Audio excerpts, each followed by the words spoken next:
What's up, everybody? Welcome to the Sideline Specialists 2024 NBA Draft Review Series. So, if you guys haven't checked out some of our other draft and prospect review series, we have a 2024 NFL Draft Review, and Tom, our other co host, Tom Deasy, is working on the 2024 NHL Draft Review Series. So, the outline of this series is we take some prospects, ones either we're very interested in, some that people might not be totally aware about, so it might be later round picks whatsoever, and we take their scouting report, we look it over in the beginning, we take someone very professional scouting report, we talk about it, we read it, and we see if we can see that in their game film right after. So these tapes, these highlight reels and everything are ones we specifically did not watch until now so that we can give our reactions along with you guys watching at home, and we can say what we're seeing along with you, and if we see some of these things from the scouting reports. And the first player that I had to do is none other than Carlton Bub Carrington. As a Pitt alum myself, I got to watch plenty of his game this past season for Pitt in the ACC, and we will bring up his scouting report right now here. Now, this is from The Athletic. I'm not going to read this word for everybody. The people watching back home probably have the ability uh, to do that. So I am going to do this. Sorry about that. And leave that there for anybody who wants to read it. But I mainly took some notes on the main points for Bub Carrington. Now, he went to the Wizards. And the Wizards still need a lot. Obviously, their season did not go great. But Bub Carrington gives you a whole lot, especially as a combo guard. Now, he was a freshman last year at the University of Pittsburgh. He's 6'4". He has about a 6'9" reach, I believe it is. Sorry, 6'8" wingspan. And 195 pounds, still 18 years old. He's very young. He was the youngest player in the ACC last season. His first game of the year was a triple-double, youngest player. I think it was in Pitt history, but in the ACC to drop a triple-double.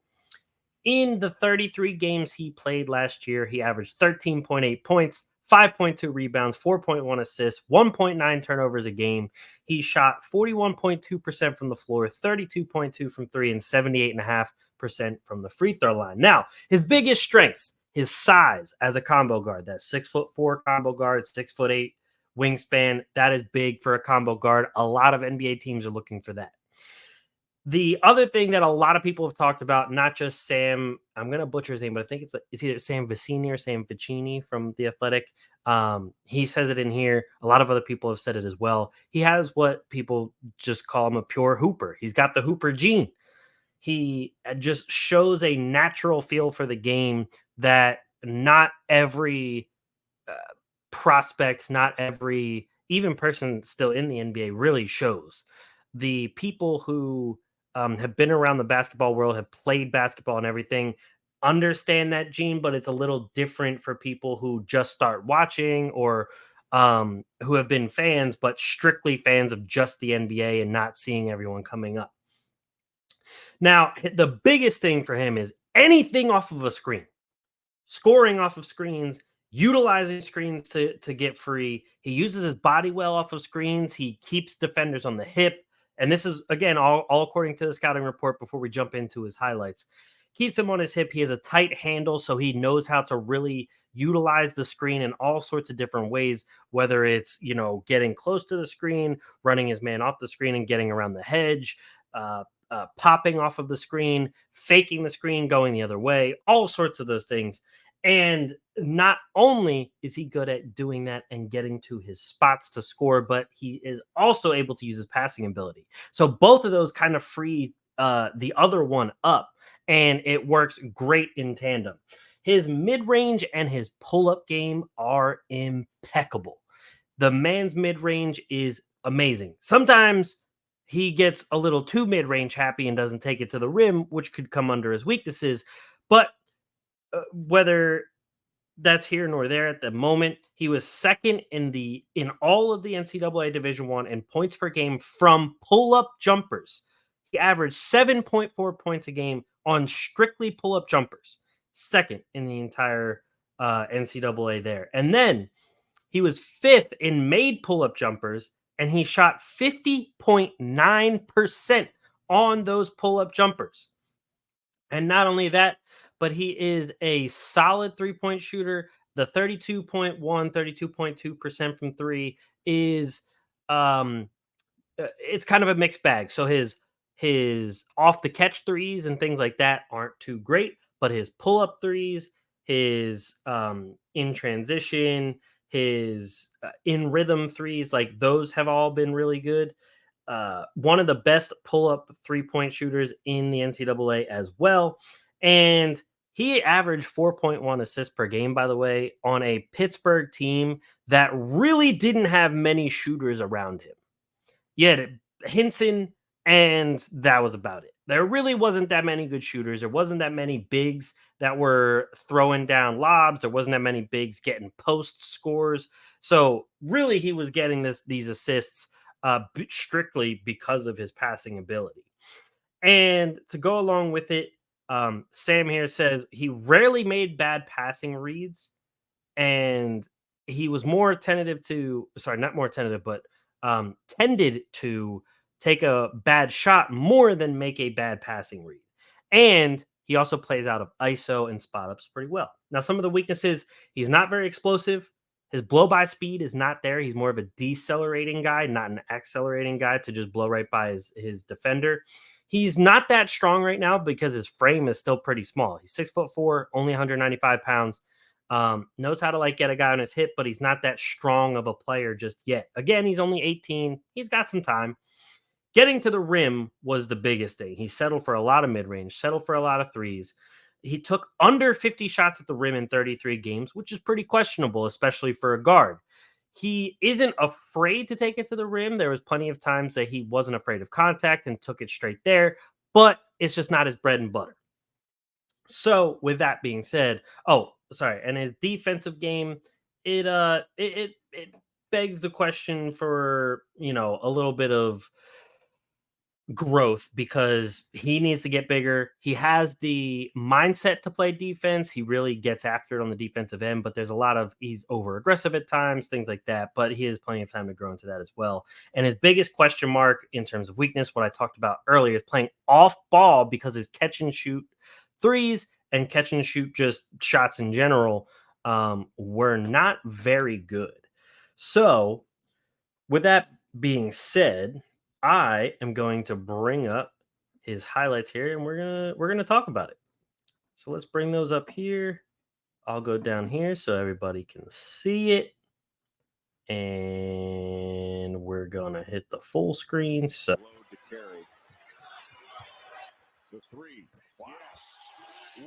as we can see, we step backs, pull up shots.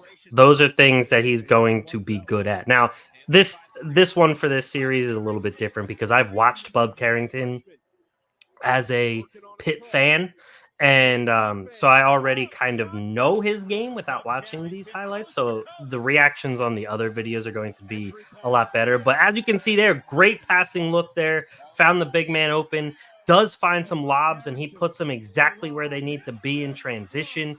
Very willing and very capable passer.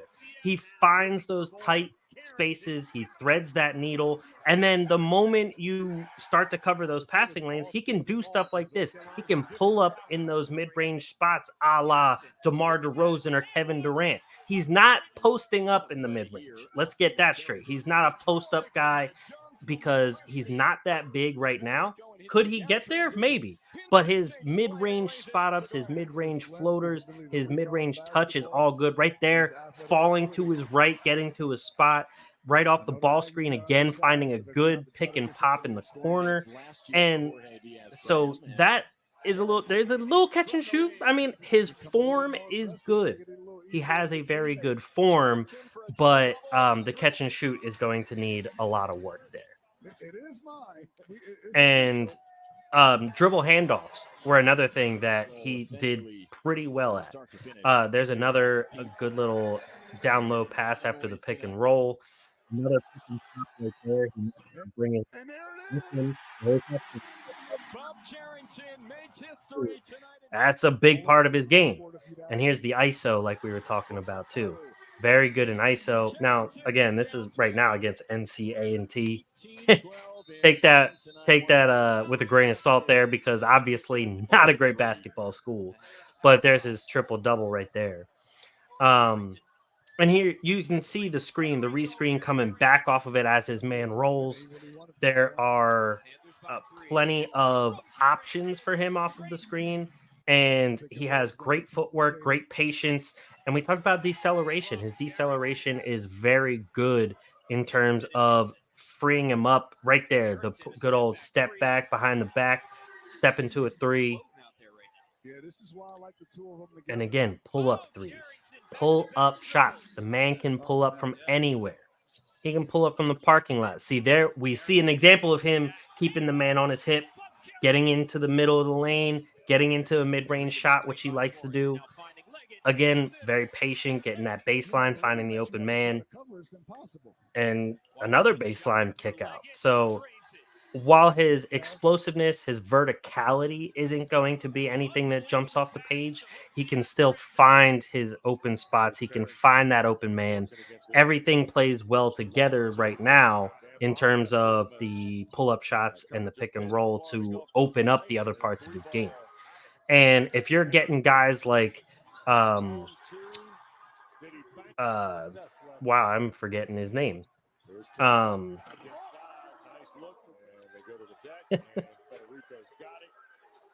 Jordan Poole. Woo! The logo three. But if you got guys like Jordan Poole, if you got some any other people that can at least just get a bucket, Carrington can find those guys open. That's going to be a big thing for Carrington. And if we take a look, I just want to see, because I know Tyus Jones was one of the people still questionable in terms of if he's coming back or not. So I mean, right now there's not much on the roster to look at in terms of like who's all going to be there. But you got Malcolm Brogdon who can knock down some shots. You have Alex Sarr who's going to be a definite lob threat. That's for damn sure. Jonas Valanciunas will be a good big on the block to at least get it down low to, a good big to get some pick and rolls in with. Alex Sarr pick and roll game with Bub Carrington will probably be top notch. There's going to be some good options here with Washington as long as they can get some more shooters in there. I mean, Patrick Baldwin hasn't really proven to be much just yet. Kyle Kuzma, he can hit the shot.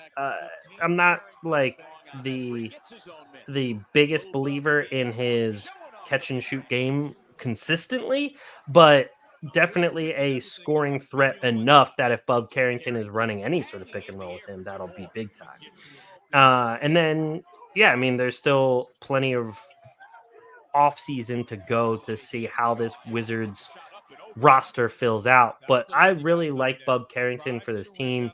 He gives them another playmaker, doesn't rely on Jordan Poole, doesn't rely on Malcolm Brogdon, doesn't rely on Kyle Kuzma, a guy that can go out and get a bucket of his own, can get other people involved.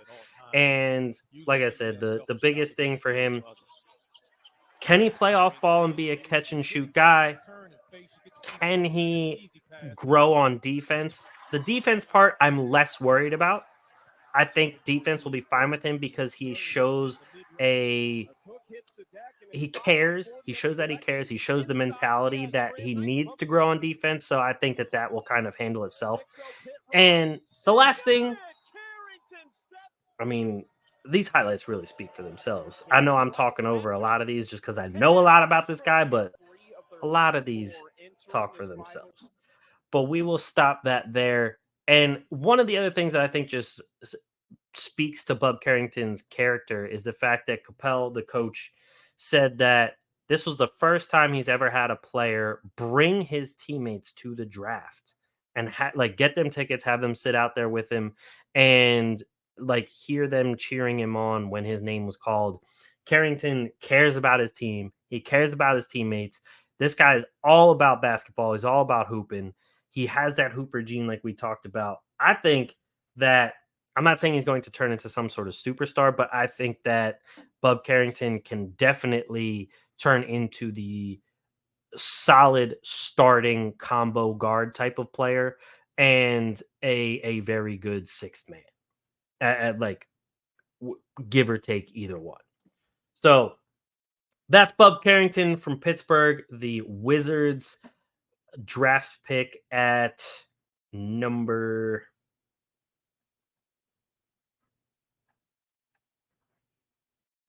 14. Sorry. It was traded to the Wizards from the Trailblazers. Pick number 14 for the Wizards there. So we will catch you guys next time. If you enjoyed this, please drop a like. Please subscribe, hit the bell. It lets you know when we go live because we also have a podcast and we usually go live once a week. We've had a bit of scheduling issues lately because it's the summer. We got vacations and stuff.